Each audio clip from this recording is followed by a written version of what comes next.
Hey there. I'm making this video in order to answer some very interesting and important questions which were sent to me regarding the use of a magical diary. The first question is as follows. Wouldn't it be easier to record your diary electronically? This way you can type out your entries or use voice recognition, which is far easier than writing them in a book. You have as much space per day as you like, and you can easily search these entries in the future using keywords. And of course, you can protect your diary using a password. I personally very much dislike the idea of keeping your practice diary on your computer or electronic device. I believe that your practice diary should be kept locked up in a box along with your other hermetic items. It should be kept special and distinct. I believe having a written diary also better serves the purpose of allowing you to keep in a focused state of mind during your practice sessions. If you finish some form of meditation and you've had an insight that you wish to record, it's far better to be able to write in the diary that sits before you than to have to leave your place of practice and start up your computer. The second question, which is related to some degree, is how do you find important entries when you want to look them up? So this person is talking in terms of perhaps a dream you had that you may have a new insight into, or an experience that you've written out last year which you want to revisit in order to gain more insight and to refresh your memory.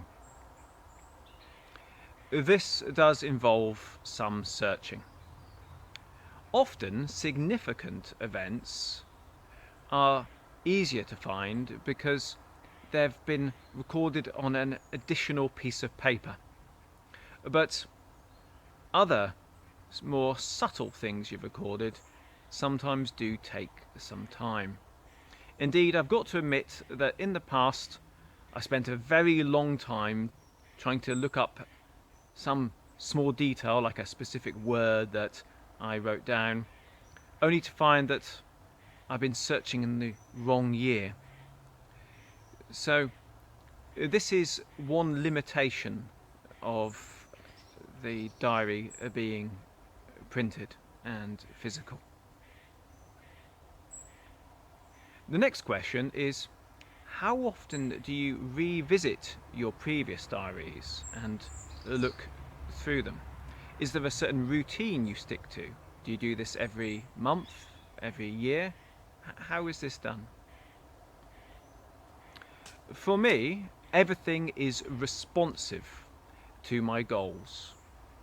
So I'm only looking things up in order to gain knowledge or improve what I'm doing. So this would be, if I had an insight or an inkling that I could improve something, I'd look at the connections, and I'd go back as far as I need to actually establish that connection. Likewise, if I wanted to see whether something was the result of a certain cause or practice I did, then I'd look something up. So everything I'm doing is seeking the next step in my attainment, and I'm looking for information from the past or from outside in order to be able to improve myself. So this is responsive rather than planned. Likewise, it could be inspired by something. So if I learnt something new and it related to an experience or a practice in the past, then I'd start to look things up. And the final question is, from the process of diarising, what connections have you discovered about the influences upon your practice. So the person is talking about how internal and external influences affect how well you do with things. This is, of course, a very deep subject, and to explain whole lifetimes of experience would take many videos or perhaps involve writing a whole book. But here are the important pointers for everyone. First of all, it's important to know that you are the most important factor. So your state of mind, your resoluteness, and the other factors that are within you are more powerful than anything around you. It's far more powerful to be in a good state of mind in a bad environment than it is to be in a bad state of mind in a good environment.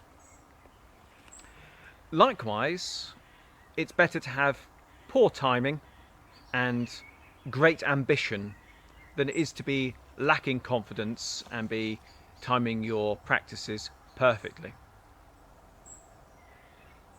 The next most powerful influence is environmental.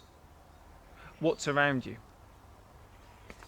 It's far more positive to be outside in a place of nature where you can tune in to the right state of mind and the right energies than it is to be indoors. If you are indoors, then a special place that you've put aside for practice does build up a momentum that can help you.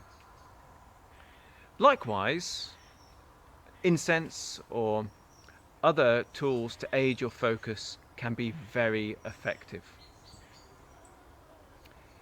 The other more subtle influences, such as the phases of the moon and the other astrological aspects, have far lesser influences on early exercises, but are important as you progress. These, however, are not things that are to be discussed in a public video like this. I hope this video has answered everyone's questions and further helps you in the practice of your magical diary. Until next time, let's let every word, thought and action count.